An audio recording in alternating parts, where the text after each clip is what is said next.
have arrived at the Hungaroring in Budapest for the running of the Hungarian Grand Prix, the start of the second half of the season.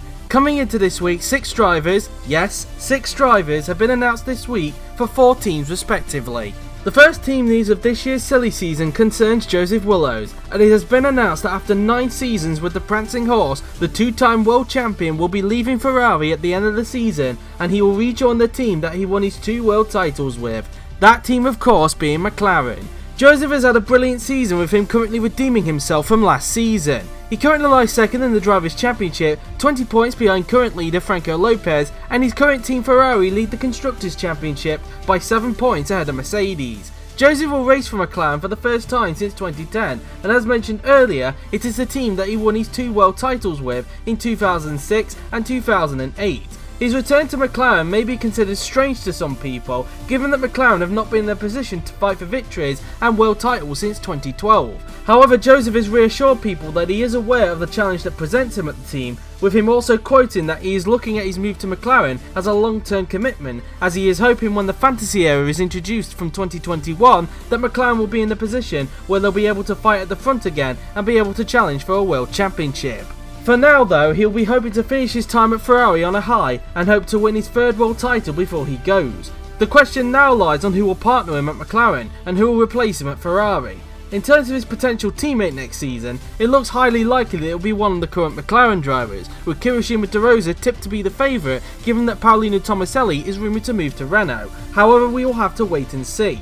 In terms of Ferrari, David Coulthard and Roberto Gamba have a chance of being at Ferrari next season if either or both of them miss out on an AlphaTauri drive, along with Robert Ionescu, who could grab the seat if David and Roberto end up at AlphaTauri, or if he ends up beating Roberto in the DTM Drivers' Championship. It will be very interesting to see who the prancing horse ends up going with. The second team news this week concerns Red Bull, as they have announced that 2009 world champion Miklos Gau will remain with the team for an unbelievable 9th successive season. Miklos has had an amazing season, with it being a massive turnaround compared to the struggles he had last season. He currently lies 3rd in the Drivers' Championship, 49 points behind leader Franco Lopez, and his team Red Bull lie 3rd in the Constructors, 51 points behind current leaders Ferrari. Before the season began, a lot of people thought that Miklos would struggle this season, given that he had come off the back of a tricky 2018, which saw him nearly out of a drive. However, he has proven people wrong, and he has turned his misfortune around to claim 2 victories this season and lie 3rd in the championship.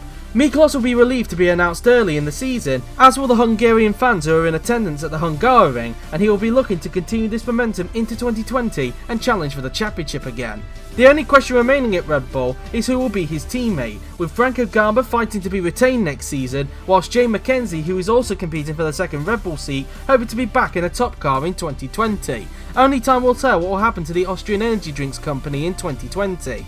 The penultimate team news today concerns Mercedes, as to the shock of no one, they have announced that championship leader Franco Lopez and Brett Armarcar will remain with the team for another season. Franco is having an amazing season, garnering 4 victories so far this season. He currently leads the Drivers' Championship by 20 points out of McLaren-bound Joseph Willows, and his team Mercedes lies 2nd in the Constructors, 7 points behind new leaders Ferrari. His announcement means it is the 2nd season in a row that Franco has been announced in the first episode of the GP4OC News. He will be happy to know that his future with the Silver Arrow has been secured early again, and he'll be looking to win his 1st world title this season and hope to challenge again next season.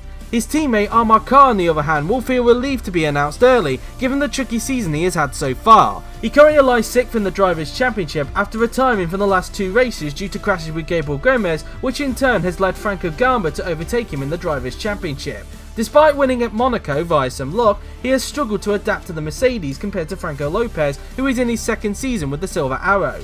He'll be looking to turn his season around in the second half of the season, and he'll be looking to move on from 2019 and redeem himself in 2020. On the topic of Mercedes, the final team news of today concerns Racing Point.